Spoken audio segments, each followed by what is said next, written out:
Ryan Reynolds here from Mint Mobile.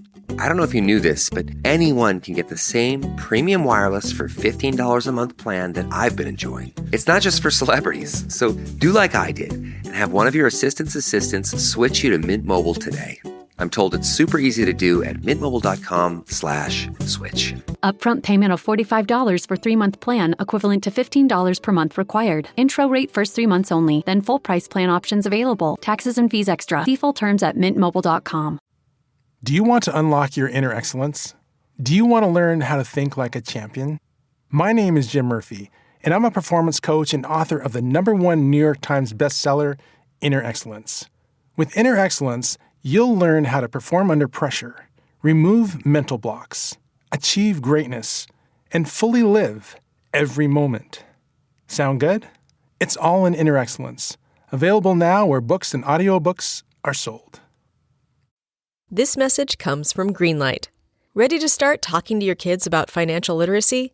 Meet Greenlight, the debit card and money app that teaches kids and teens how to earn, save, spend wisely, and invest with your guardrails in place. With Greenlight, you can send money to kids quickly, set up chores, automate allowance, and keep an eye on your kids' spending with real-time notifications. Join millions of parents and kids building healthy financial habits together on Greenlight. Get started risk-free at greenlight.com/Wondery. Now that our audience has grown, I'm re-releasing some of our most popular episodes from the past so our audience can get an opportunity to hear them. In this September 2023 episode, I sit down with Dani Brillhart and Colton Jones of the band Nico to discuss what it's like to break into the music industry while remaining authentic. They broke out during the COVID-19 pandemic with their message of love for music while managing their own love and racism as an interracial couple in the public eye. These are messages we still need even more today. I had the opportunity to see Dani and Colton, who have since gotten married, perform earlier this year in Toronto, and I'm thrilled to introduce many of you to their music and their story.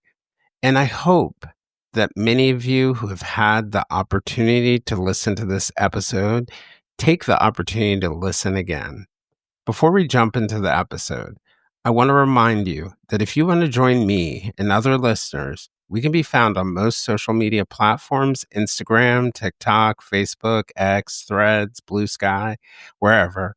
There's also a listener-run Facebook group called the Silver Linings Fireside Chat. For deeper conversations with our guests and live conversations with other listeners, and to support the podcast, for only $3 a month, you can join us on our Patreon at www.patreon.com/The Silver Linings Handbook. With that, I hope you enjoy. Yeah, everything you said. It was definitely a decision that we, first of all, being together, we didn't think twice about because we just loved each other. I think the world told us before we knew that it was something we should think about, if that makes sense. I think, I'm trying to figure out how to, as soon as we started becoming more front facing on the internet, I think the first comment we ever got that was racially motivated, that's a nice way to put that. It crumbled me, absolutely wrecked me. And I think seeing Colton's calmness about it was equally infuriating, heartbreaking, eye-opening, because I think to him, he's this is old news. I had never experienced anything like that. He's please, this is child's play. I've heard and seen so much worse. And I was holy, I had no idea this was this. And I think I didn't know there was anything to know before getting into the relationship and being wait, people care who I'm dating because we don't look this. I don't know. It was just such a weird, and of course we all we hear very little. I'm from Georgia as well. So quite frankly, we didn't hear a ton about racism growing up. And I just it wasn't on the forefront of my mind because I'm a Caucasian female. Why would it, That's Dani Brillhart, one member of the up-and-coming group, Nico. Yeah, I think everything we make and create is ends up being some form of therapy. I mean, we have songs that we've written that haven't seen the light of day, or songs that have taken completely different forms. Like, this is much different than what you mentioned, but, we wrote a song that was called The Difference, and it was actually originally about a really toxic situation that we were in with a person that we both trusted. And, we wrote the song about like how we thought that we could love someone through them, like treating us poorly. Wrote the song, whatever, didn't think much of it. Well, a year later, we, were entered in this thing to be on a part of the TV show called the American Song Contest. And that song was submitted, and the producers and stuff really loved the song. And we ended up rewriting the song to have a kind of a different meaning to go along more with our message in the show. But it's just crazy because like that song was so therapeutic for us in its original form. And, it still ended up reaching people in a completely different way than we meant for it to ever reach people. Like we honestly would have never, I think we had put the demo of the song on YouTube, like sang it, the original version or something like that. But it was like a closed book for us. Like it's done. And so it's, I think that's the thing about art, like writing, singing, filming, doing anything is it's like you might have your own things that you need for therapy, and then someone else could get something completely different from it. And that's kind of the beauty in it. And that's Colton Jones, the other member of the same up-and-coming group. This is Jayson Blair, and this is the Silver Linings Handbook podcast.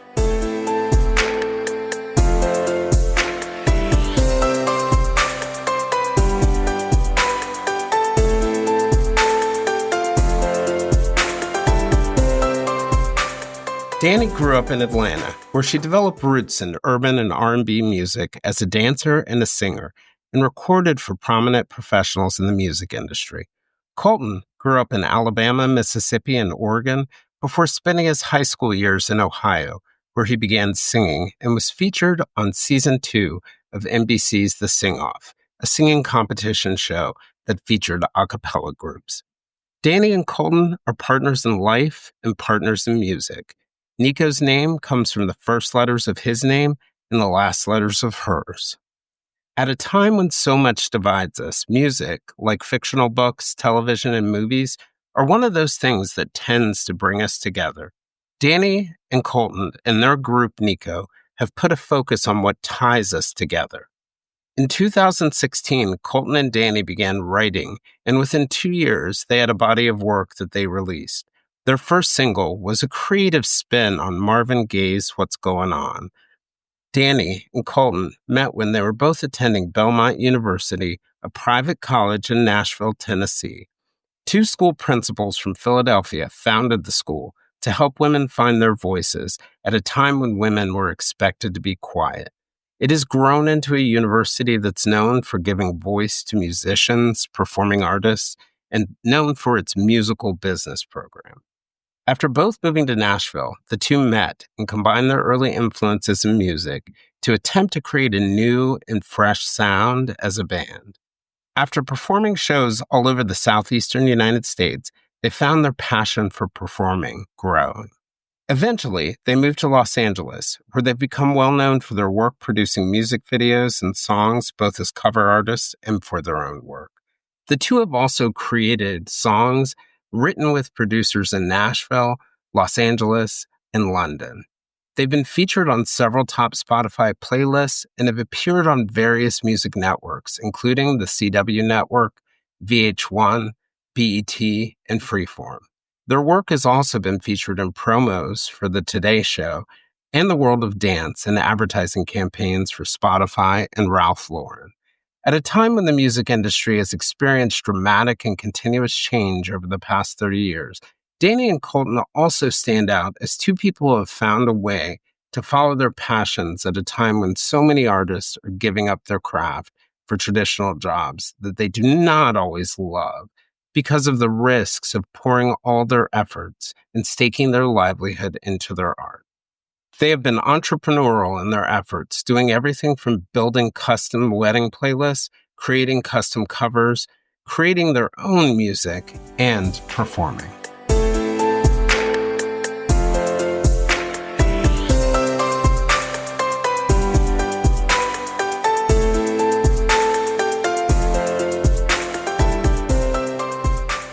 Dani and Colton, I just wanted to thank you for joining me today. And I wanted to throw out a little bit about how I first came across you. Like during the pandemic, it was super isolating for everyone. I went into an office every day, had all my close friends and other things like that. And we were super separated that year. And I had, among different things, I had started listening to podcasts, started taking long walks, but I had started building up playlists and of a lot of like good songs on YouTube. And one night I went to sleep listening to YouTube, and now how it jumps to Yeah, just like plays. Yeah. I'm like half asleep, and I haven't even made it to bed. I'm on the couch and I'm half asleep. And I heard you guys singing Where is the Love? And I Oh, heard your yeah. voices. And like it hit me in two ways. Like it was beautiful. It was indifferent. So that's one way, I suppose. And then the second way is like it was such a powerful song for that particular moment. So Yeah. I wanted to thank you guys for bringing me that little bit of joy and Oh, comfort. wow. Thank Yeah. you for saying that. Thank Yeah, you just, for listening. And that's all we ever want to do with that kind of stuff. So that's amazing. Yeah. Well, welcome. So, Thank you. yeah, I am, for me, as somebody who's sort of like a non-musician, but a writer, I've always thought that it's just so fascinating and, in understanding the business of this time, it's so fascinating the skills that it takes to really sort of try and center your life around music and your music right now. And so part of the reason, and I think, sometimes we really don't take the time to talk to or hear from artists about what that's like. Part of what I wanted to do is really sort of like be able to dive into that conversation. So I wanted to start with like, what inspired you guys or led you to sort of gravitate toward, I guess, maybe not just the career in music, but just music in general, and then eventually making it your lives? Yeah. So we kind of joke about this all the time, but there's so much realness to this. We're honestly not good at anything else. So we joke like, God forbid if music disappears tomorrow, we're for sure screwed. No, but on a more personal I'm level, sure that's not true. you're so sweet. It absolutely is. But what you said to start off, our conversation, hearing things like that almost reignites us Mhm. every Yeah. couple days, every month. Like that is all I ever want to do with my life. Colton feels the same way. We both are such connective people. Like all we want to do is reach people. And through a passion, being music, it's like hearing you say that touched you in a time in the world where we all felt so disconnected was Yeah. like nothing, no amount of money, no amount of like vacation or any, like nothing can top that feeling. So I guess that's kind of what led us is like wanting to reach people. And Yeah. And it's I think for both of us, like, even though we didn't know each other, just I think as children who were always singing and always like music becomes a part of like your fiber and it becomes like a part of your being. So you just kind of are that. And I think, you grow up and you meet someone else who is that. And it's like you kind of automatically get each other. yeah, So- for sure. Gravitate towards. Yeah. Yeah, and it's one of the fascinating things I think about music. I had a guest who was among his many jobs, he's a film writer. And I was asking him like what got you into film? And he was saying it was like growing up in southern Georgia. And he, lots of segregation and other Yeah. things like that. But the one thing that brought everybody together was when the movie Titanic came out. He was like, it was the first time I saw everybody talking to each other about the same thing. And I think music sort of has that same ability to bring people Absolutely. together. Yeah. Talk to me more about that. That's so crazy you say that. We have talked about concerts we've been to before, whether it be Beyonce, Taylor Swift, a smaller artist, like anything. We always get like these full body chills and we'll leave talking about it, how it's like the amount of walks of life that the people in that room are going through, different age groups, ethnicities, races, genders, everything. And it doesn't really matter for the 2 hours of that concert because it's something is connecting everyone. And you talking about Titanic, that's so true. It's entertainment. I think at the end of the day, everyone wants to feel entertained. Everyone wants to feel moved by something, And whether a part that's of something. a part of something bigger than themselves. So a movie, a song, a concert, like stage acting, like anything like that, it just feels almost separates you from self. Yeah. And then you become just a part of something bigger. So that's It's so really cool to hear you talk about that. transporting for people. And it's like a music can invoke certain, feelings. And Yes. yeah, I do work with some people who, have, let's say, face trauma, or, they may have sort of like abnormal personalities where they don't feel often. But like Yeah. one way that like successfully we help people who have like compartmentalized get back into their feelings is through actual music, because it Mhm. evokes a feeling sometimes that you can't defend against, you can't block. Ugh. And we all have that, I guess, sort of that same sort of response to it. And it brings us together, I guess, in a shared Yeah. experience, that all the walls we have that we throw up between us, like race and gender and other things, Mhm.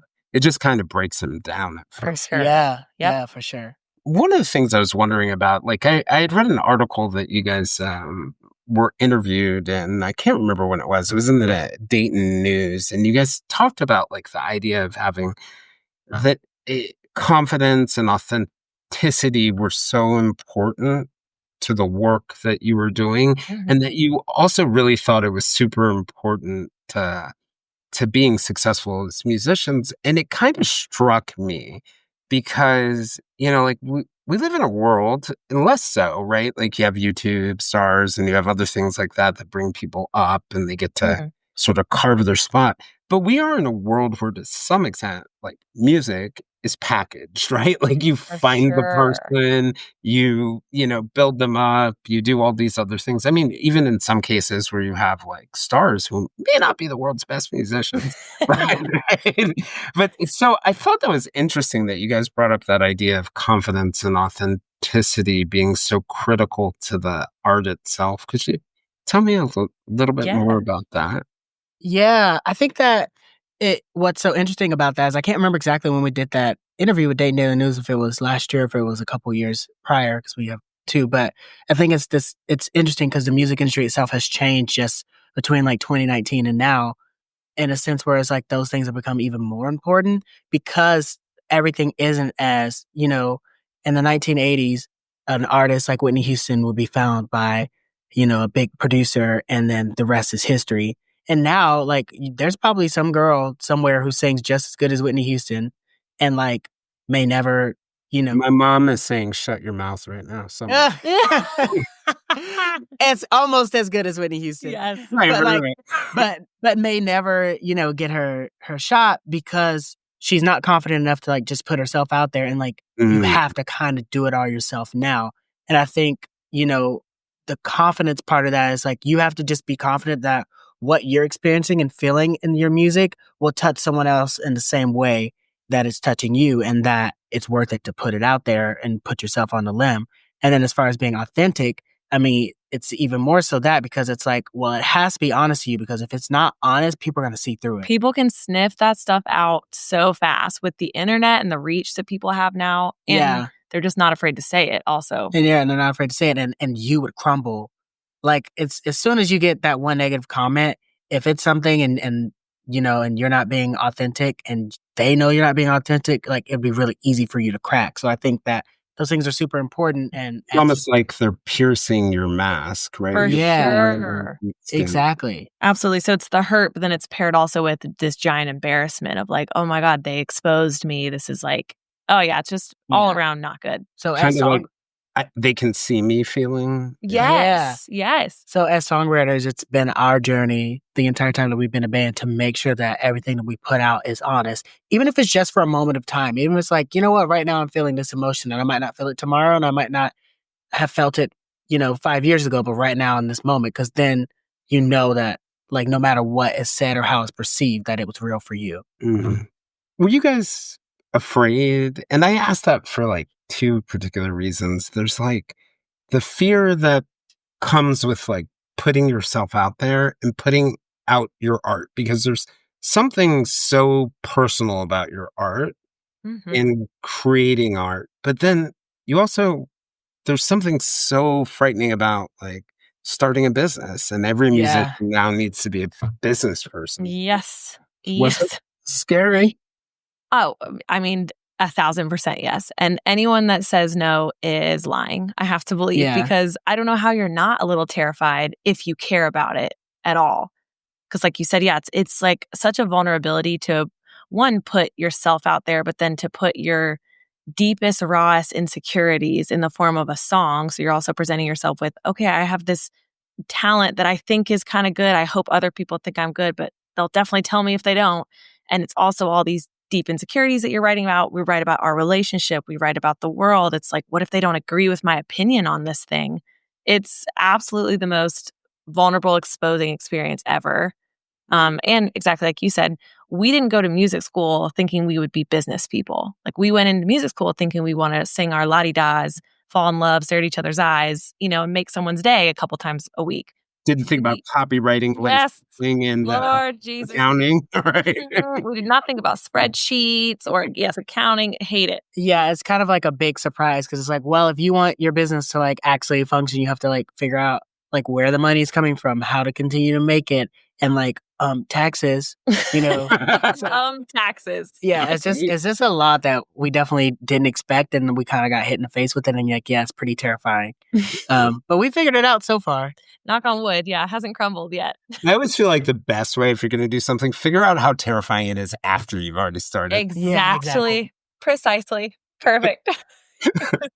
Yeah, that was interesting. The point that you made about it being so personal, like you talk about your relationship, you probably talk about your fears and your deepest dreams. And, like one of the things, like there have been parts of my life where I would say I was absolutely not authentic, and I paid the price for it, like internally, because I had built this, let's say, picture of myself that didn't really exist, that I had to maintain, that would eventually fall apart. And, like later in life, I began to realize like my superpower now is just being authentic, like telling people exactly how I feel and what I'm afraid of. But I remember like the younger me being so like, I think at its core, everybody's deepest desire is to be loved. Yeah. But we're afraid if we show our true selves, we won't be loved for it. So we don't show our true selves. Absolutely. What was it like to share that stuff? Yeah. That's like it's a great question. It's like a multifaceted question. Because as you know, of course, we are dating and now engaged. So there were 2 journeys we had to go on together as business partners, going through the exact same thing, putting out our music. So that vulnerability, but then also on the side, trying to cultivate this living, breathing relationship that we were trying to grow into something, for a lifetime. And while we were being vulnerable together, we also had to be vulnerable separately. And I would say I struggled more with that than Colton did, just because he is more of a 100% authentic person. Like, what you see is what you get. Any group of people he's in, any room he's in, and it's like something that made me fall so deeply in love with him. I'm not like that. I'm very much a chameleon. And I think I try to bend and morph in whichever group I'm in because I want to be liked so deeply. So having that be exposed by Colton, and he's like, why are you talking like that? Like, why are you saying this to that person? Like, he was like, also, you didn't think that joke was funny. Why did you laugh? And it's just like, it's so good. It like completely transformed the way that I lived my life, which in turn transformed the way that I made music with him. It was, yeah, terrifying, but also so beautiful. We're completely different people than we were when we first met. Yeah, and I think the other side of that is she helped me be more authentic because she's like, well, you care about people, so like it's okay for you to laugh at someone's joke even if it's not that funny because you care about them, and things like that. And I think it's good that we both have personality traits that are almost opposite of each other, but they work well together, and that we can grow toward each other. And that's exactly what we've been able to do. And I think our younger selves, if we had been separate solo artists, I won't say that we wouldn't have made it, but I think our journeys would have been very different because of those traits in our personalities. Like, so I think it's been honestly, it's been a blessing to be able to go through it with someone else. Like we talk about it all the time. We have friends who are solo artists, and we're like, I don't know how they do it. Like, That's a whole other beast. Like, it's so hard. At least we have each other to panic together. Yeah. I absolutely buy that. One of the things that just sort of struck me as you're talking, I was thinking about for a second there, like, what is it that, and you kind of answered my question, because I thought about, like, what is it about meeting each other that made your music better? But I actually think it sounds like, what is it about each other that made you a better, more authentic human being, and then that's what affects the music? Does that make sense? Yes. No, it makes so much sense. And I think, just to continue that conversation, is just that because we were able to, like, because we were in love, so we were vulnerable with each other, and we were able to call each other out in the music making process, we could look at each other and be like, is that true? Like, is that what you're saying right now in this song? Is that true? Really for what you mean? Is that really what you mean? And I think also, it's been, that in itself has been a work in progress too. It's like, as the years have gone by, we've gotten better at being able to be like, yeah, that's what I meant. And like, and we don't have to bend to like a producer's opinion or like worried about like, well, what's someone going to think once the song's out? Like, we're just very much like, well, that's what we mean. If they hate it, they hate it, and we'll move on. Yeah. But yeah. Mm. So you've gotten to a point where you've gotten a little more comfortable with the idea that, Dani especially, that I don't have to be accepted by everyone? For sure. I will not claim to be even close to where I want to be even still, but absolutely. And if nothing else, Colton's in the background being like, you do not mean that. Like, so if nothing else, I know he's there, or I'm going to have to tell him the story of it later. And at least the guilt of me lying about it, I'll be like, oh, dang, like he's going to call me out. So I'm definitely working on it every day, but for sure, completely different version of myself than I was when I first met him. Yeah, but also I don't want to say that you've taken away the part of yourself, because that part of herself that wants everyone else to be comfortable is also her superpower. Oh, like, she's the person that when you walk into a room, like, she's the one who makes everybody in the room feel comfortable, and she's the person that people gravitate toward. It's the strangest thing. Like, if we're out in public, like, complete strangers will walk by and like speak to her. And it's like, that is a part of her superpower. And I don't want to take away from that. I think, you're just being sweet for the podcast. Quit I'm it. not. I'm just saying, like, like that's also like that is a good quality. Oh, too, thank and you. I think, that's really sweet. And that quality actually comes off, like what you guys are describing about each other. We were talking before we started recording about these really cool outtakes that you do where you guys are talking, and I just love them because it helps connect with you, and they're funny and they're interesting, and but one of the things that does come off in that and also comes off in your music is exactly what Colton's saying. Like, I have a feeling, Dani, if I ran into you on the street, I'd probably say hi for no random reason. And Colton, if I ran into you on the street, I'm pretty sure like half a mile before I actually got to you, you would have already said hi. Yes. Yeah. That is so real. Yeah, Yep. that's pretty much it. Right. But I mean, I get it, because a lot of our strengths really can often come from the places maybe where we've been hurt most deeply. Yeah, for sure. And I'm wondering, like, what is it deep down that sort of like inspires you guys the most, or the song? I remember reading about you guys selecting Marvin Gaye as one of your first covers. Was it What's Going On? Yeah. Mm-hmm. Yeah. As one of your first covers. Like, what for you, like, whether it's your work or covers, what have been the most meaningful songs, and what's the meaning behind the meaning for you? Oh, great question.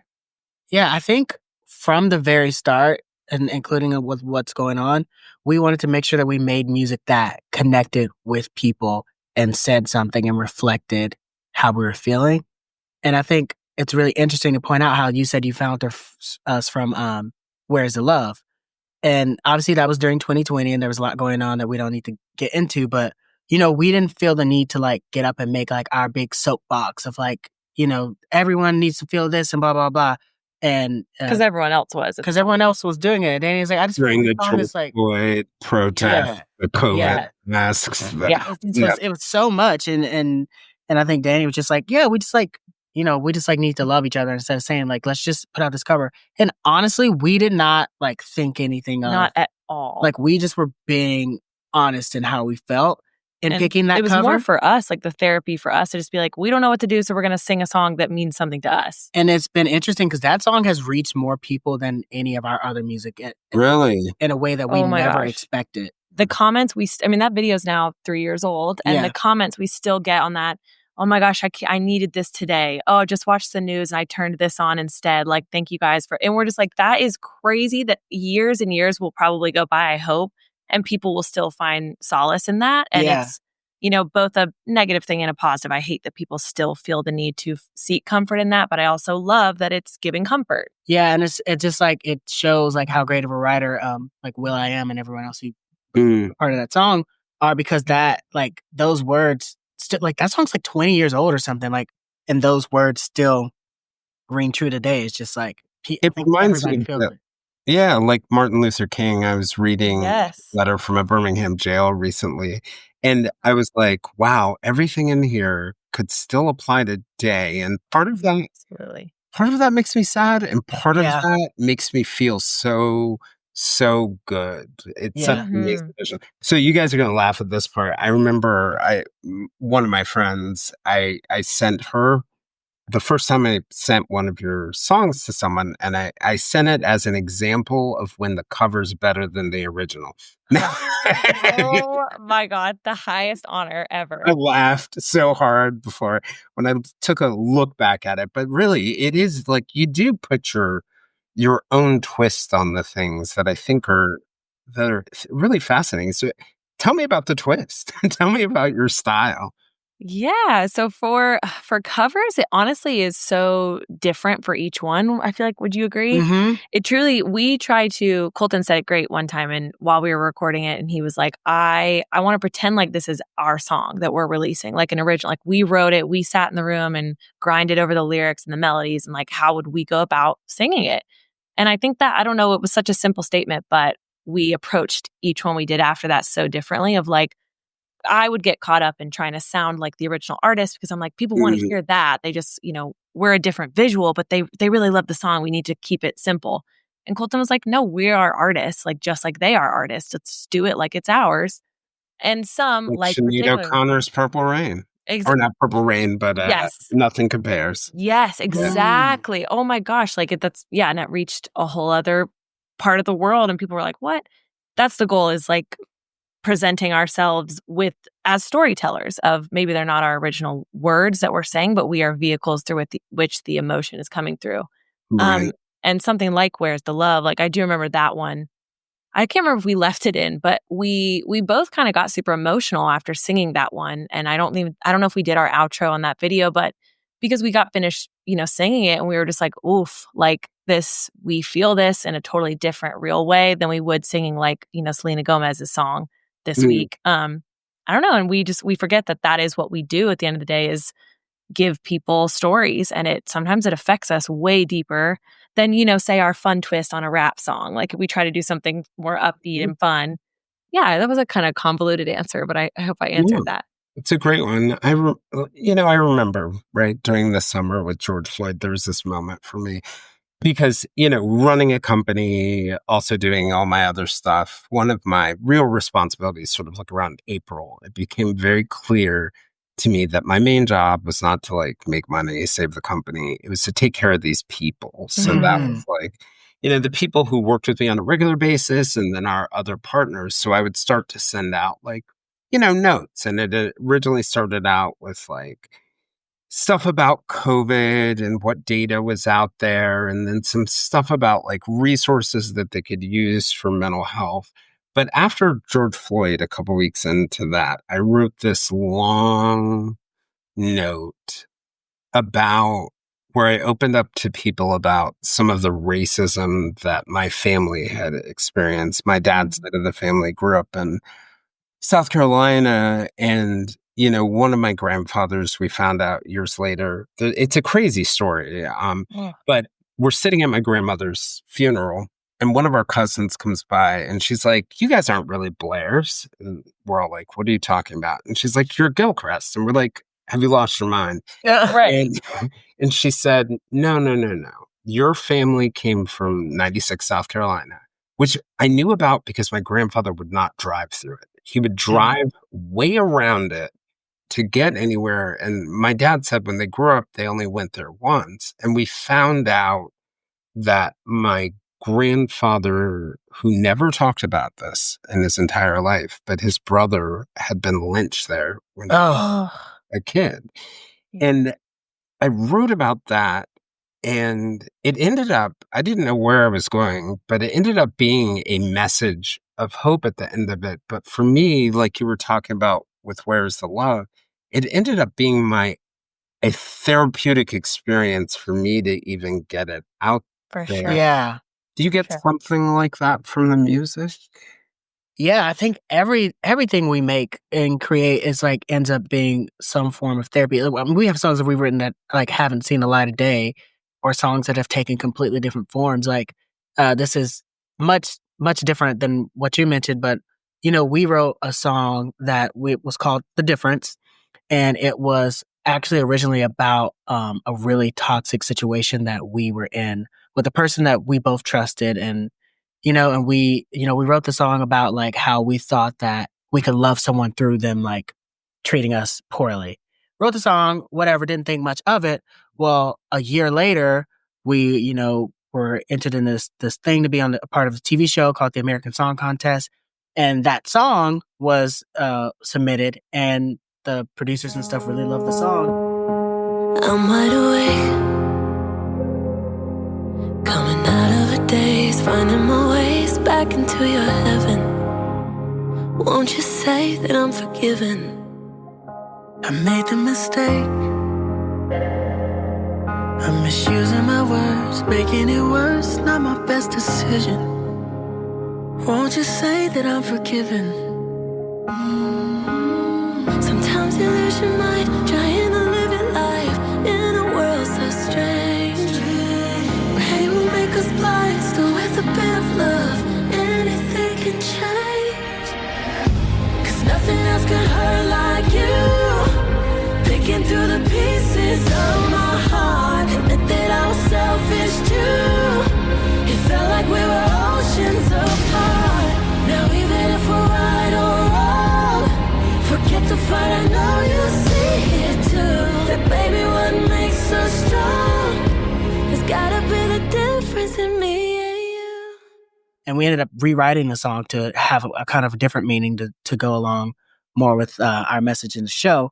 But it's just crazy because like that song was so therapeutic for us in its original form. And, it still ended up reaching people in a completely different way than we meant for it to ever reach people. Like we honestly would have never, I think we had put the demo of the song on YouTube, like sang it, the original version or something like that. But it was like a closed book for us. Yeah. We're like, it's done. And so it's, I think that's the thing about art, like writing, singing, filming, doing anything is it's like you might have your own things that you need for therapy, and then someone else could get something completely different from it. And that's kind of the beauty in it. Well, that's an interesting way of thinking about it, because it's almost like, if you think about it, it's almost like you're carrying a baton and you're going through something, and then you're leaving it, you're passing it on to the next person who may be going through it after you. That's kind of a powerful way to think about music. Like, Yeah. Like we're moved by artists that didn't perform during our lifetimes. And Exactly. Oh my gosh, yeah. I was curious about one thing and thinking about like your focus, like the points you guys are making about, bringing people together in commonality. And then we were talking about the George Floyd thing. One of the things, Dani, you're white, Colton's black, not always the easiest thing. And this is something that we don't always talk about. And I think people almost want to avoid it because, on one side, you have people who just want to believe we're in a world or want to be in a world where it's not an issue, and we tend not to talk about those things. And then, it's outside of the social norm to be opposed to it, so those people don't talk about it. But what people often don't realize is like interracial couples are sensitively stuck right in between, one group they can't talk to and find support, and one group they can't talk to, period. Yes. What was that part like? Oh, yeah, everything you said. It was definitely a decision that we, like, first of all, being together, we didn't think twice about because we just like loved each other. I think the world told us before we knew that it was something we should think about, if that makes sense. What do you mean by that? I think, I'm trying to like figure out how to, like, as soon as we started becoming more front facing on the internet, like, I think the first comment we ever got that was racially motivated, that's like a nice way to put that, it crumbled me, like absolutely wrecked me. And I think seeing Colton's calmness about it was equally infuriating, heartbreaking, eye-opening, because I think to him, he's like, this is old news. Like I had never experienced anything like that. Full life. Right. He's like, please, this is child's play. Like I've heard and seen so much worse.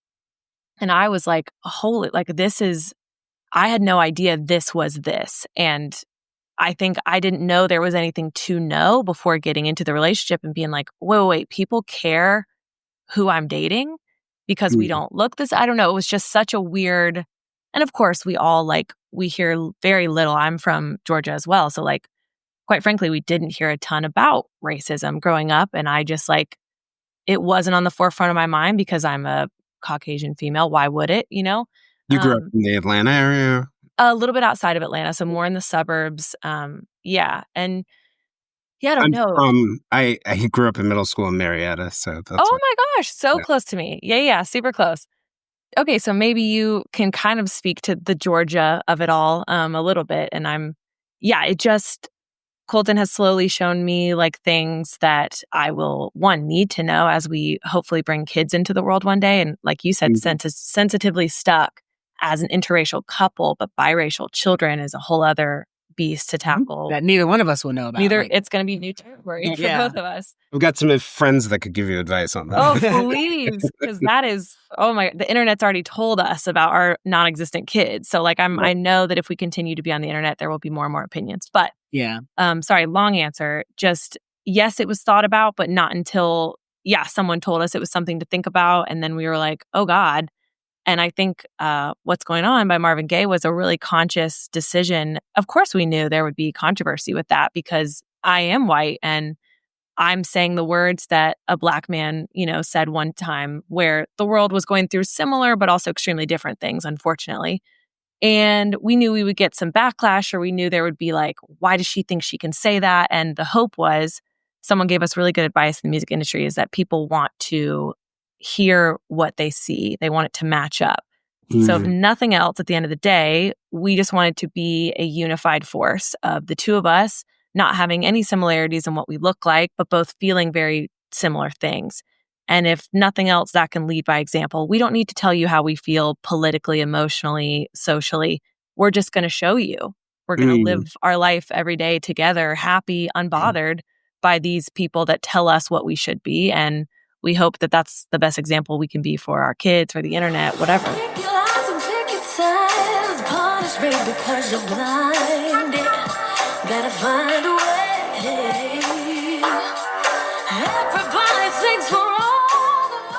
It must have been heartbreaking for you in that moment, because it sounds like for you, having grown up at least my middle school years in those same suburbs where you wouldn't necessarily see it, it must have been heartbreaking to see how many people hold on to those kinds of views. It was earth-shattering, heartbreaking, soul-crushing, all the dramatic. But you're better at dealing with it now. I am. I definitely am. It was a double-edged sword because it was hurtful, exactly like what you just said, Jayson. Like, I can't even believe people still feel like that. But then my protective nature came in for Colton, and I was like, how dare you think that about someone that I love? So it was just, the emotions were sadness, taking me on. Fear, anger. Yes, all of them. Yeah. And but Colton has taught me, I hate that he has to teach me, but he has taught me to basically, you can't let that control you because they mean absolutely nothing. Those people are not the good in the world, and why give them any energy? Yeah, and why let them take away from the good that you can bring? How did it feel for you, Colton? I mean, for me, it was just I honestly didn't even I won't say the words on this podcast, but I hadn't even heard the slurs before. I had to look them up, and it was and there's a whole world of slurs for interracial couple. I didn't know. We get called them all the time, get DM'd and emailed and all kinds of stuff. But whatever. Like, I Oh. don't know. And frankly, I laughed because I was like, oh, that's hilarious. He Like, literally did. He laughed. That's creative. It's what I thought. And I was just like, okay. And I was like, and I realized with her, I'm like, oh yeah, I guess like you didn't grow up like, having these interactions like as a child and having to like, already process that. So for me, it wasn't the end of the world or anything, but I did feel bad that, like I almost felt responsible because I'm like, oh, now I'm bringing her into like something that she previously didn't have to experience. And weird stuff happened. Just like we were in Nashville at the time. Like I remember we were a little bit further outside of Nashville, and like this guy at a store like got out of his car and was like really upset with us for just existing and holding hands and stuff, and like just like weird stuff like that, where it's just like, of course in my mind, like of course it happens to me, like it's happened before, and like it's not like an everyday thing, it's like it happens. But like it was a new thing to be like, oh yeah, also like the person I'm choosing to spend my life with, like this is something that comes with that like, but we love each other and we're able to live our lives and we're fine and nothing's thankfully nothing serious has happened. But and it probably also like gives you guys great insight into kind of like the thing about music and like the film we were talking about. Like one of the things that I think it stands out to me about both is it's one of those things that proves that we're a lot more alike than we think we are. Like, very politically divided world. And I wonder whether like those experiences help you in some ways, help you maybe, I don't know, like see how artificial maybe some of these divides are and push you to like close the gap. And I'm sure it's not just race. I mean, the way we divide ourselves, whether it's LGBTQ or not, or by gender, or I don't know, by geography, like we are gifted at I had a pastor on recently, and he was like, when he gets to heaven, the first question he's going to ask God is, why are we so tribal? Yes. Yeah. And so how has it helped you guys? Like just your world, whether it's those experiences or just your worldview. Yeah, I think our worldview is kind of funny because like both of us being from the South, might sound silly, but like it's so similar. Like when you think about politics and stuff, as like football teams. And then the South, like football is, football is life. Yep, yeah, exactly. Football is life. It's like right next to religion. And tell me you're not a Georgia fan because I absolutely am. My mother believes black and red. Oh no, you're a dog. Not that she follows any of. I unfortunately don't follow anything. I'm such a music nerd. Okay, but she has to make an has to be a part of it. You seem nice. I'll make an exception. Thank you so much. But yeah, but it's so funny because it's just like, yeah, we all like, it's so interesting to see that everyone feels like they need to belong to something. And I think that goes back to our whole music thing is it's like, yeah, well, let's give people something else to belong to that doesn't have to be a team, like, and that's why it's so cool to see like what Dani was saying earlier, like if you go to like a Beyonce concert or like for us, like we were really big fans of Marvel. And I remember we saw one of the Endgame? Infinity Wars, one of those in theaters, like on opening night. And it was like everybody in that room was like cheering and screaming. It's like, it's such a, I don't know. I think that with music and entertainment, like it's such a opportunity to bring people together that they don't need to like worry about like their quote unquote differences. Cause we're not that different. Like we're all humans. Like everybody needs to chill out. Like it's not, So yeah, I think that us having gone through those experiences really helps us understand them, and then also kind of be able to like interact in the world and like the way we make art, and like know that people need something else to help them get past those things. Yeah, it sort of like brings me to a question. It seems like, yes, so much of what you're doing is focused on like both your art and also bridging the gap between people.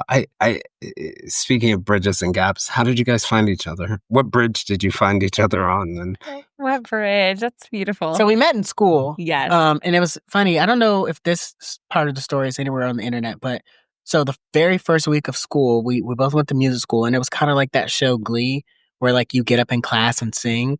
And we both sang No, literally everything, likely it's that. Yeah, it was hilarious. So we both sang the first week of school, and I remember I was like, oh my gosh, she kind of sounds like Mariah Carey, which is hilarious because I used to like have a big crush on Mariah Carey. And I was a giant crush. She's being modest.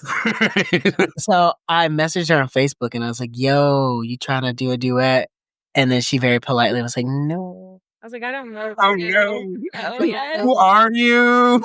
Like, it's the first 48 hours of school. Like, let's chill out a I little. asked her to sing Endless Love by Luther Vandross and Mariah Carey, or their version. Which, like, please, we were 18 years old. I had never very met dramatic this man. song. So Yeah. dramatic. But it was funny. So we just kind of knew of each other for about 2 years. Yeah. And then our junior year of college, we were at a party and I overheard talking about how she had just broken up with some guy and it like didn't end well. And then also overheard her saying that she writes like pop and R&B music. So I was like, oh, okay. So I like went over and I was like, oh my gosh, you write like pop music and stuff, which in Nashville, you know, most people write country, especially there. And so she was like, yeah. And I was like, oh, we should write sometimes. And then we got a date to write. And at the writing session, like we didn't write a song. We just talked for like 6 hours. Wow. And yeah. After that, we started going on dates and the rest is we started dating. And then Here we are. Yeah, we didn't actually start our band until like 2 or 3 years after. Know me inside and out. I didn't have to show you. You know your way around. Cause you're not afraid to explore every inch of it floor. You got right down on my core. It's like you got the key to every lock, every door. 10-story walls, highly security. Watching them fall, it's honestly on me. That's what you do to me. I could go now, everything I am, but it would be useless. Cause you found the blueprints whenever I'm down. Yeah, only from the ground up. But the real question is, did you ever do the Endless Love duet? Never. Gosh, We've never done it. My mother is relentless with that question. She's like, I think you guys should sing it at the wedding. I was like, no. You should not have to perform at your own wedding. Thank you. That's how we feel. We're like, we don't, that's like a level of, I don't know if we can get there. No, your mom, no. Yeah, no, sorry. Sorry, Mom. So at some point, I assume we'll do Endless Love. We will We'll get give there. Colton, we'll answer Colton's first question. But so you found a deep connection. It sounds like that you weren't entirely. Well, maybe Colton was expecting it a little bit. Right. You weren't entirely expecting. No.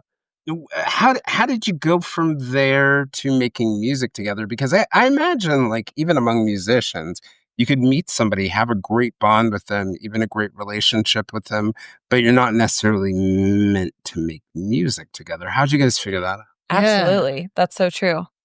Yeah, that's so someone just asked us about this and we were just talking about it. There was definitely like the joking but not joking fear of like, oh my gosh, what if the person that I like isn't good at music? Like, what if they think they are and they're like those old American Idol auditions and they're like actually terrible? Oh my gosh. But obviously, thank God, we knew in the beginning, like we at least lined up on the type of music we liked.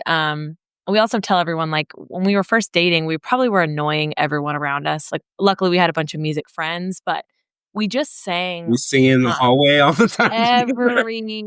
Everywhere. Like, I'm so annoyed at my past self because I'm like, we were probably so obnoxious, just like in love and singing to each other. Although like, authentic can sometimes be obnoxious. It can. Yeah. It can be obnoxious. Good to note that.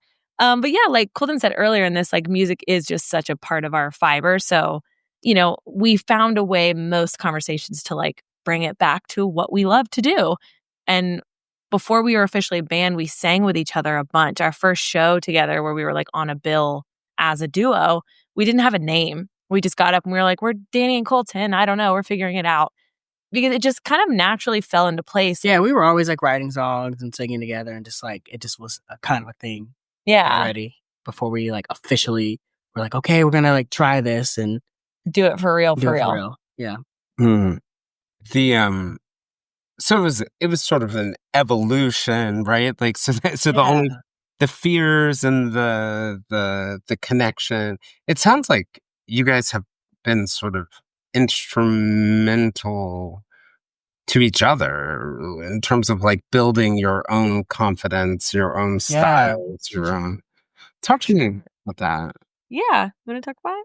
Yeah, it's really helpful to have someone else there with you to like help you figure yourself out, as opposed to like trying to do it all yourself. And I think it's really convenient for both of us that neither one of us are super, neither one of us lead with a lot of ego. So that helped a lot. Like, like obviously we could get our feelings hurt about things, but we're not like, we don't need to be the center of attention all the time. No. And so because of that, we're able to like pump each other up, which in turn help us like breeds confidence, and breeds help success. us like figure out ourselves more. And I think it'll continue to help us figure out ourselves more. Like every step of life, we're just like, growing together. Yeah. Which is the hope. Yeah. Yeah. I'm curious because like jumping back to that bridge metaphor, I'm always so curious about like, what are the odds that two people even meet each other? Or they, all the decisions that going into, what led you guys to that moment where you met? I'm curious, what was it like for you, Colton, and then you, Dani? What was growing up like, and what sort of like, what experiences or people sort of shaped you and your values? Yeah, it's interesting for me. So I grew up with, my mom is a journalist and she works in newspapers, and she, it was just me and my mom. Her and my dad split when I was three. And she was working her butt off. So like every 2 years until middle school, until like 7th grade, I changed schools because she was like getting promotions, and like, in that industry, it's just like, you kind of have to go where you can, especially since it's shrank down so much over the years. And so, yeah, like music was a thing that I held on to. Like, I lived in Alabama and Oregon, and then I lived in Ohio twice, actually. Ohio when I was young, and then Ohio again when I was older. And like, so it was all change. It was like, yeah, there was so much change, but music was a constant for me. So I started singing in church, and then I started singing at school. And then when we moved to Ohio, I got into like the a cappella groups. And then when I got into high school, I got into like the top a cappella group or whatever when I was a sophomore, which is cool. nice. Yeah, whatever, super nerdy. Ohio. So I was in Kettering, Ohio, so it's outside of Dayton. And yeah, so that's kind of where I like decided, like, okay, I think I want to like do this as a career. And my high school a cappella group was on like a TV show on NBC. Did your mom sing off? Crazy? No, so she didn't. The good thing about this was because I was a minor, our parents had to go to LA with us to film the show, the TV show. So my mom also got to see firsthand what I was seeing, and I got there and I was like, wait, there's all these jobs in music. And I was like, oh, I can like do music as a career, and it doesn't have to just be like Usher. Like I don't have to be nice. a pop star. And so I kind of was like, okay, that's what I want to do. And yeah, when it was time to go pick colleges, I either wanted to go to LA, or I wanted to go to Berklee College of Music in Boston, or Nashville, because I knew that those like Nashville and LA had music scenes. And I had a friend who actually was in the 11th hour with me who had gone to Belmont before me. And I was like, okay, like these are the places I'll pick. And it was the weirdest thing happened where, so I didn't get into USC because my grades were not good enough to go to USC, and I didn't apply to any other schools in LA. And then for Berklee, I got in, but it was really, really expensive. And then for Belmont, I got a scholarship. But I didn't want to go to Belmont because frankly, I like didn't want to go back to the South. Mom was like, yeah, the South's like whatever. And so when it came to go to Berklee, we were supposed to get a loan. And to make a very long story short is my mom didn't get approved for the loan, which was strange. And so then we were like, okay, I guess you'll just go to Belmont. So I went to Belmont in Nashville, and a week before school started, they like messaged my mom, emailed her and let her know that it was like, or it was a letter, whatever. It was a mistake with the loan. Like she was approved for the loan, and she was like, oh, I thought it was a mistake, whatever. She got it all cleared up. But like, so I ended up going to Belmont, which was cheaper. And like, I'm glad I did, because this is like, I did not want to be in that much debt. At least from a relationship perspective, probably worked out for you. Exactly. And that's what's so interesting. It's like, it kind of almost feels like it was meant to be like fate was like shaping me into this way. And I'm not sure, about her experience and like getting the Brillhart, but I know for me, it was definitely like a thing that it felt like I was kind of pushed into, and it worked out better than I could have imagined. So one of the cool things I thought about Belmont in general was, when I was reading about it, that idea that it was started by a bunch of teachers from Massachusetts who wanted to be able to sort of like give women who were teachers a sort of like voice and be able to be educated. And I thought, wow, I had no idea about it or that history, but I thought that was powerful. How about you, Dani? How'd you end up there from the Atlanta suburbs? The ATL suburbs. Yeah, I did the whole like southern suburb girl thing. I did cheerleading and gymnastics and just like tried to find my sporty girl era. I just realized this sounds like half of my middle school friends, but go on. Yeah, I am her. I was her. I am her. All of them. Well, it's nice to meet you again. Yes, thank you. It's been so long. I had so much fun. I actually did love the athleticism, part of that. But I found myself being at gym meets and cheerleading competitions, singing and critiquing like the national anthem singer more than I was focused on like, the meet. And it just, I don't know, it kind of fell in my lap. Like I had the Atlanta influence of R&B and hip hop always like in my ear, and all my friends liked country music. And I just, no offense, I think country music is beautiful. It doesn't move me personally to what I feel is deep in my soul. And I found JoJo actually when I was like 12 years old. And I remember just like sobbing for the first time listening to music. And she wasn't even, it was like an upbeat song, but I was like, oh my God, the feeling that I have. Remember which one it was?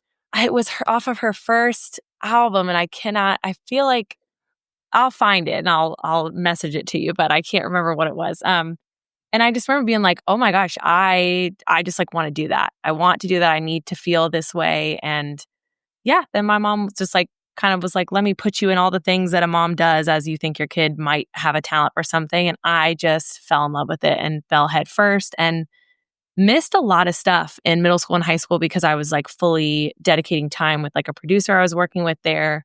Mm-hmm. And just, I tell Colton all the time, I somewhat like regret doing that. And I hope I'm like at a place in my career one day to look back and be like, it was all worth it. All the birthday parties, all the Mother's Day, Father's Day, like I very much missed a lot because I was recording or I was in a voice lesson. And I just like, I have an insecurity that I hope I get to look back and be like, it was all okay that I missed that because look at where I am now. I didn't even really think about that, but it's so true. Like all the sacrifice, whether it's musicians or athletes or others, all the sacrifice they have to make for those notes that land in my ears. And I guess we don't really think about that because it's very hard to be, even if you have a natural talent for it.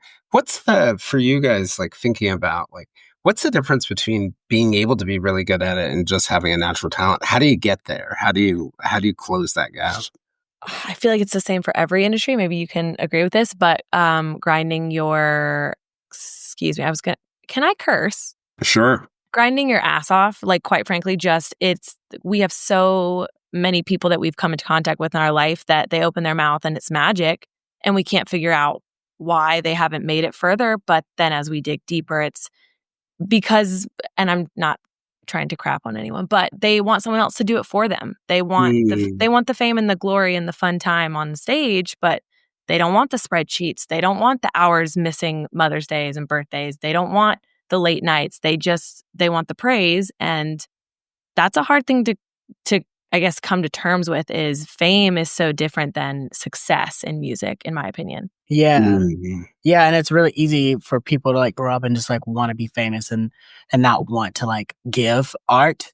And I think that's the thing about us is like, we just wanted to give art at all costs. And like, yeah, it is hard. You do make sacrifices, but yeah, if you're not willing to put in the work, it's just not going to work out. Mm-hmm. And if it does work out, then you're not going to make any money because like the music industry is frankly full of crooks. Like they'll just take you for everything you're worth. I never even really thought about that idea, like the difference between singing and giving art. Yeah. And you can feel it. I think you can feel it on someone when they, like that. There are people who are amazing, like singers and amazing vocalists. Yes. And like, you can feel the difference. And like, but then there's someone who's like, might not be the most. Selena Gomez is a great example of like people are never like, oh my gosh, Selena Gomez is the most amazing singer, the vocalist, but like she's a great storyteller. Same thing with Taylor Right. Swift. Like people made fun of Taylor Swift's voice for years, and like And now look at her. like I don't know who they are. Right? I don't know. Never heard of her. and it's just like, yeah, those people, like it comes from something deeper than just like, hey, look at me. Yeah. And you have to have that. Yeah, because it's a combination of like the musical ability, the ability to write, the ability to perform, the business piece. A lot of things have to come together in a person. Yeah, For sure. yeah. to be successful. So jumping back to that Dayton News article, or at least one of them, I remember you guys were talking about why you picked that Marvin Gaye song, why doing What's Going On. And I think Dani, and correct me if I'm wrong on this, I think Dani made a comment that it was like a personal project, and that you mentioned that like it had subtle references to like racial isolation, codependence, and trauma. And Okay. I was just thinking that idea of like, what are the sort of like emotions or the feelings that kind of like, when you're giving that art and you're giving something to people, when you're comforting, what are the ones that sort of like from your lives matter the most? Like, I mean, it's not every day I hear people talking about those three things in combination. Yeah. Yeah, I think No, that that's- article too was referring to the What's Going On was the final piece of like an Yeah. Instagram series we did where we had like multiple songs, and they were it was like fully produced music videos, and they were each 1 minute, and those are all the themes that led into like What's Going On. Yeah. But you could Yeah, no, so that's a great question. So kind of what I touched on earlier about the comments of when we first started dating, started putting music, started becoming more front facing on the internet. I feel like this was a message that we had to put out, even if we knew it was going to be kind of controversial, but it just felt right. And the switch up on it was kind of a catalyst for us. Like we didn't even realize it maybe at the time of taking covers and doing something different with them, which we do now, obviously, for a living, and also have done original music like that, of an interpolation of an older song, whatever. It was really cool to almost feel like we were on a song with Marvin Gaye. Like we were like, yeah, everything he said, but also listen to what we're saying now. And finding the commonalities between them, which is both disappointing that, I wish we were ions further in history to not have that be relevant anymore. But the hard truth of it is we're not. And we still have many songs to sing that are still relevant today, unfortunately, about, isolation and disparities between groups and, all the things. And that is something that we feel passionate about, but not, like Colton said, not to get up on Instagram and put up a picture of, fists in the air and write a long caption. I think the best way that we see making movement and making change, at least from us, at least for us, yes, only us personally, is through our art and through our music. It's a way to make arts. Yeah, just like trying to, I don't know, that's the best way that we've seen reaching people works for us. So why would we not do it with Marvin Gaye by our side? Like I don't know. No, it makes complete sense. It makes sense to me because to your point, like the best place for you guys, for a lot of people, there might be other avenues, debate, whatever, maybe politics or something else like that. But there's a difference between like moving minds and moving hearts. And I remember my dad, who grew up in South Carolina, and I think we were in Georgia at this point when he said this, because like my parents both are Black, both grew up in rural areas, both the only ones in their families to go to college. Oh, wow. But they had a very optimistic view of the world. And the first time I sort of realized like racism really still existed, the first time the needle sort of popped the shell that sort of enclosed my understanding of the world, and it was so painful. There was a protest actually in the northern suburbs of Atlanta in Forsyth County. And these folks I don't think they were from Forsyth, but it was like a Klan thing. And I remember seeing it on the news and being like so unbelievably confused. Mm-hmm. And my dad said to me, like we were talking about the counter protesters, they said it's not about changing people's minds. It's when people's hearts change. It's not laws that have impact, but, and I've kind of always taken that as like, my job is to take whatever I do that's good and take that to people's hearts. Mhm. Yeah. I love that. I love that too. Wow. A terrible comparing, but that's actually where I'm from, Forsyth County. Mm. Yep. So definitely grew up with that history there. There's a lot of Klan history there, unfortunately. So it's like, and of course, as a kid, you grow up, no one really talks about that.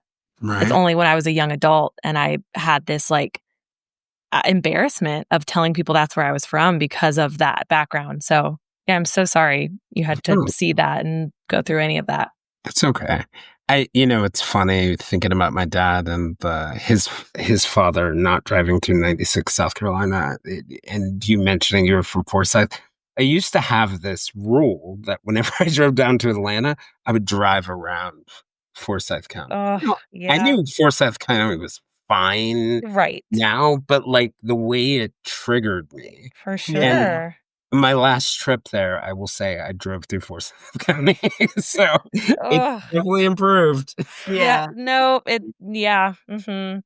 But something happened there, that's more than, and I know demographics have changed there, Yeah. like that, but something greater than that has happened in that whole area, and I do think that has to do with hearts changing. Yeah. Agreed. Yeah. I totally agree. Nobody passed the "you can't be a racist anymore" law. Right. Right. Oh, if only. Thought crime laws. It might spin out of control, I think. Right. Yeah. Oh, absolutely. I am one of the things too, and sort of thinking about what you guys were saying in general and putting those things together, it takes, I think, you have to give so much of yourself. Is it ever exhausting to give that much of yourself? Yes.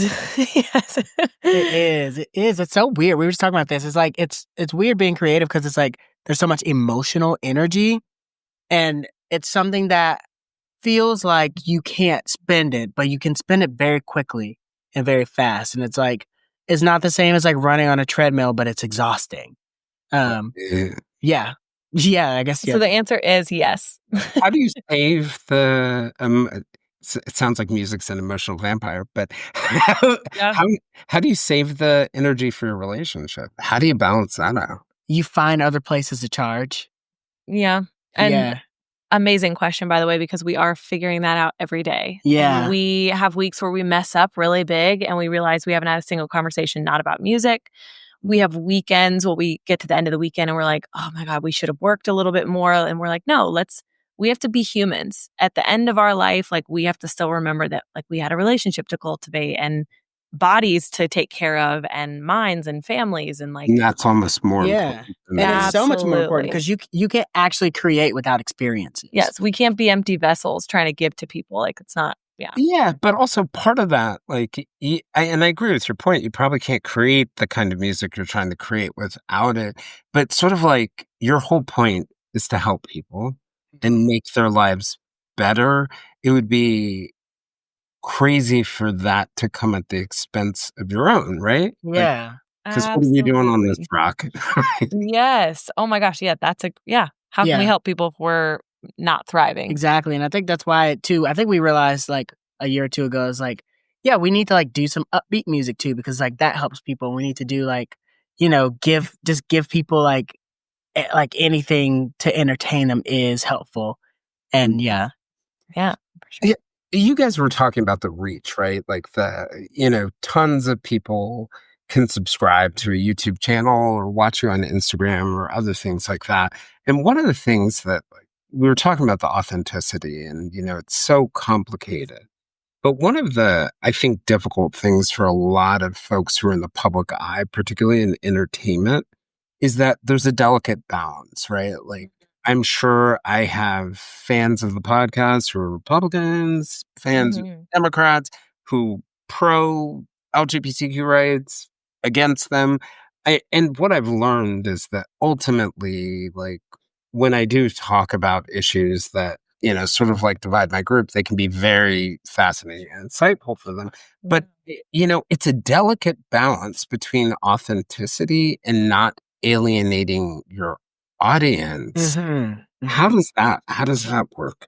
Again, That's a good question. we're figuring it out every day. I think 2020 was a hard challenge for us because we had just some different areas of our life where we saw businesses making political statements. And I think that really ruffled feathers for some other people because a lot of people viewed businesses as they shouldn't have an opinion.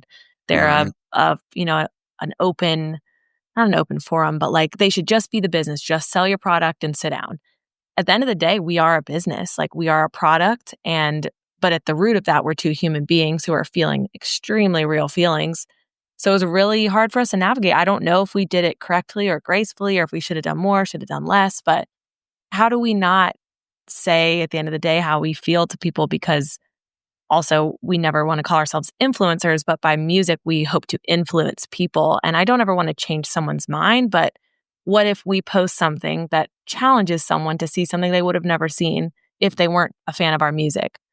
So I don't know. I feel like there's a responsibility for actors, singers, dancers, journalists, podcasters, everything to a little bit, like you're a human, you feel those things at the end of the day. If you don't voice a little bit of it, I feel like you're not believable, at least in my opinion, because I don't know. Or you're just like a stone cold G and you don't feel anything and that's incredible. I need to take a lesson. And as far as us being authentic, it's like we don't, it's not something that we're constantly talking about. True. Like how we feel about certain things, but we are constantly showing how we feel in general.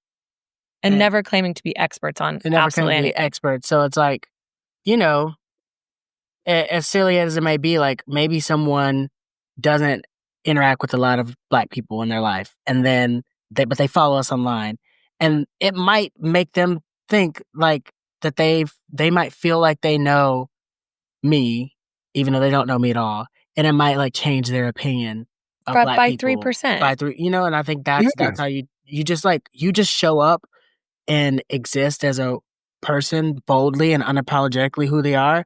And you might be able to change people's hearts, like you were saying, about like how they view the world. So yeah, I don't know if that Yeah, no.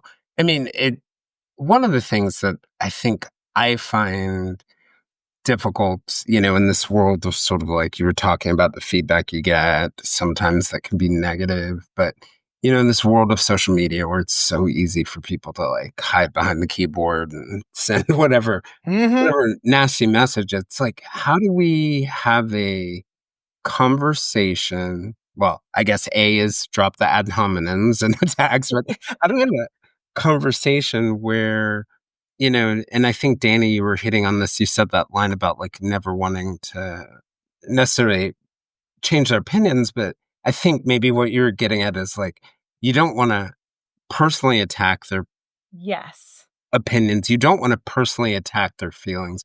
You want them to feel validated, but you also want to create a space to have a conversation. Exactly. That's so much better put. Yes. No, I don't think so.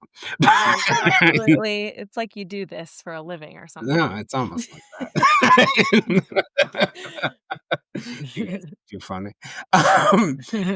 But I think that, it's always really hard. I don't think it's just your profession, but one of the interesting things about your profession is you're so putting yourself out there, right? Like I can go to my office job, be authentic, and not entirely put myself out there. But what you create is actually a part of that. So, so it's really interesting to hear you guys, I think, talk about that element for it. Yeah, I'm curious, what for you guys have been sort of like the most meaningful things or experiences?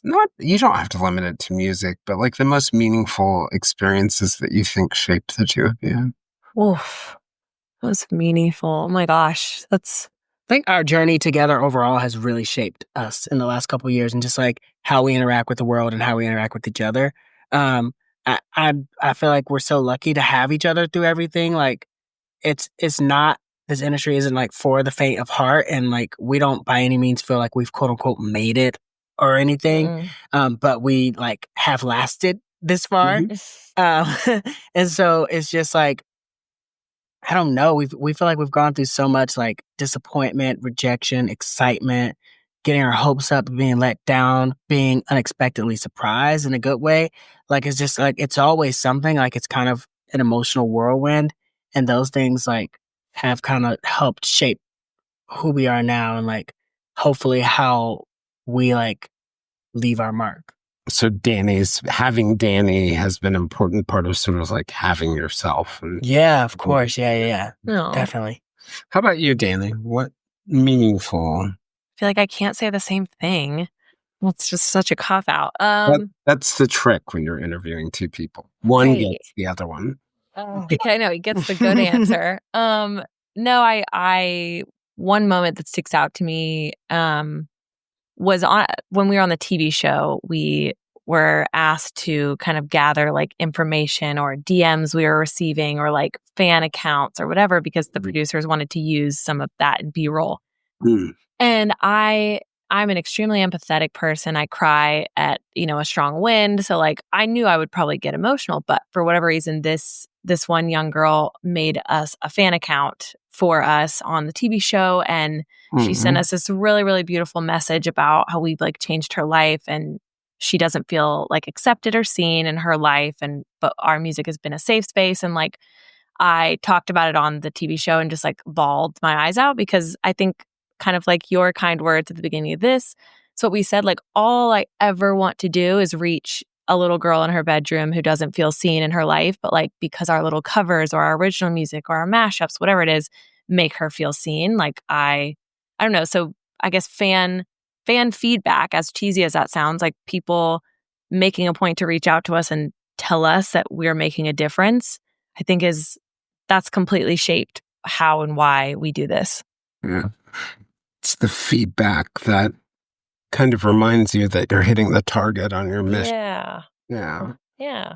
So I wanted to give you guys a chance before we wrap up to just like, if you're thinking about sort of people who are interested in music or young people today who are sort of in a few years behind you on their journey, like, is there a message or a thought and I don't necessarily mean just musicians, but it can be anyone, any sort of like message or thought you would have for them, for the world? Oh, yes. I think I have like two little thoughts. One is learn that no doesn't have to be this soul-crushing depression spiral. Like take the no, learn from it, start again. And then secondly, to find your people. I think your community is the most important thing for us. A big part of our community has been each other. But if I didn't have the right people around me, this industry and life in general, not even just the music industry, will chew you up and spit you out. And especially a person like me who is so moldable and bendable, I would have become a version that I have a feeling I probably wouldn't have liked at the end of the day. So yeah. Yeah. And I kind of think, at least for music, you really have to like look inward and trust yourself.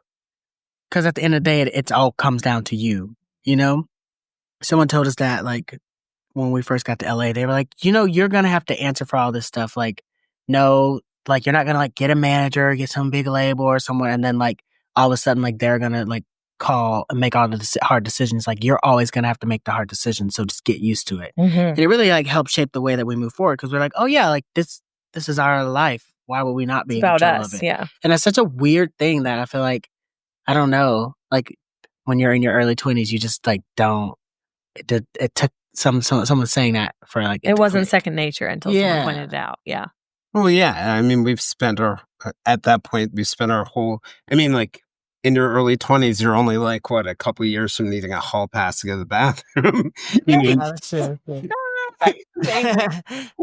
You're not. Oh, and by the way, right after that, everybody wants you to figure out everything else you're going to do for the rest of your life. Exactly. Right. That idea of like autonomy and choice and and I think that's part of the reason why it's so easy for people to latch onto wacky ideas. But that whole idea of like having autonomy is frightening to people. For sure. Yeah. Yeah. It really is. I might break something, or I might hurt, or I Or might. all of it. You might Right. do all of it. Yes. Yeah. Well, let me give you guys a chance for any closing thoughts that you have. This has been a cool conversation. Let me not. Yeah, it really has. Thank you. I have no discernible reason to lie about how good you guys are. You Oh really my are gosh. amazing. And, I think just as a piece of fan feedback from my perspective, that I think one of the most powerful things about what you guys do, whether it's in video or your outtakes or your music, is you show your hearts and and it's beautiful music. But so I don't want to Thank take you. from that. But like you show your hearts and you really have this, I think, power to leave your listeners feeling connected to you. And I think that's really cool and really unique. So Thank you so much for saying that. That's like, I just want to record that and play that for the rest of my life. That's all we need to hear. well, very soon you will have it. Right. That's perfect. I'm just going to cut this up to just the last 10 seconds.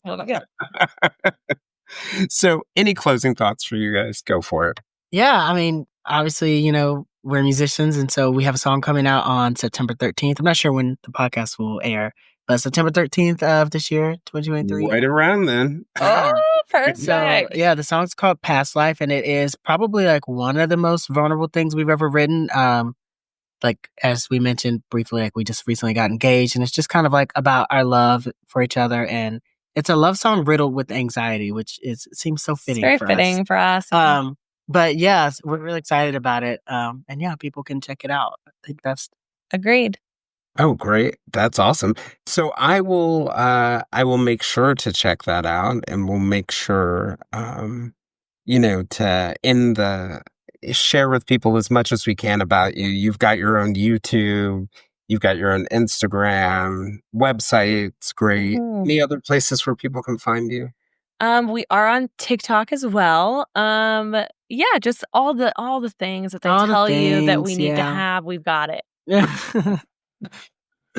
So I'm not going to make you guys sing on command. Perfect. Thank you. But we'll definitely play some music in the outro for our listeners. Again, I really appreciate it. Totally honored, totally moved by what I knew about you before, and moved even more by this conversation. Well, thank you so much for having us on. Yes, we Jayson, really you were appreciate it. awesome. This was awesome. Absolutely. Thanks for joining us for this conversation with Dani Brillhart and Colton Jones of the band Nico. We'll see you again all next week, but before that, we're going to end with the song Bubble Wrap from Dani and Colton's May 2023 EP, That's What You Get.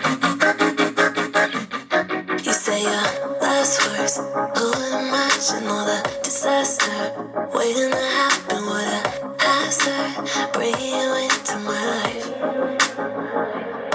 We had the classic 42 months fixing through boxes. Isn't it funny how you promised you never leave me behind? I said with the China, all the reminders shattered and covering my flaws. Wanna rewind it, wake up and find you on the other side of my door. Let me with nothing but the mess. You're going 90 through my chest. I'm falling apart and I'm falling fast, with half of my heart in the aftermath. I would be lying through my teeth if I thought you didn't break some things. I'm sitting here holding on to what we had, with half of my heart left in bubble wrap. Don't like this chapter. Would you go distant? Let's go backwards. I'll say something different. Would it even matter? Or was I colliding with you?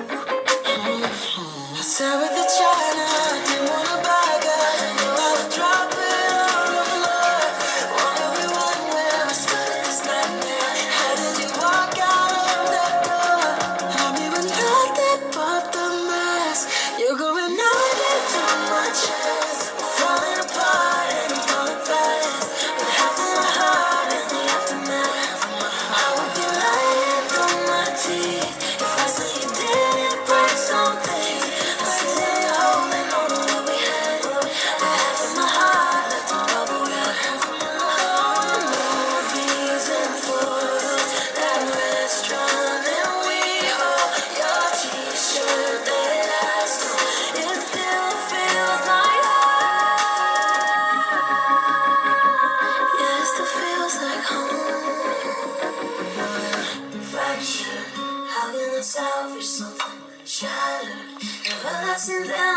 wouldn't matter if I said I'm the same.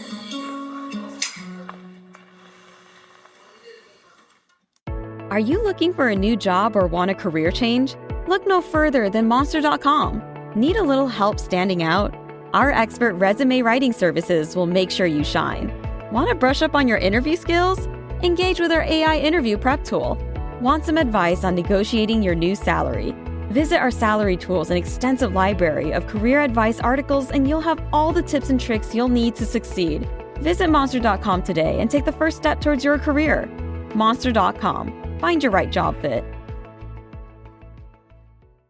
With so many options, why choose Arizona State University? For me, the only online option was ASU because of the quality. Their faculty was really involved with their students and care about your personal journey. The dedication to my personal development from my professors, that's been extremely valuable to me. Earn your degree from the nation's most innovative university. Online. That's a degree better. Explore more than 300 undergraduate, graduate, and certificate programs at asuonline.asu.edu.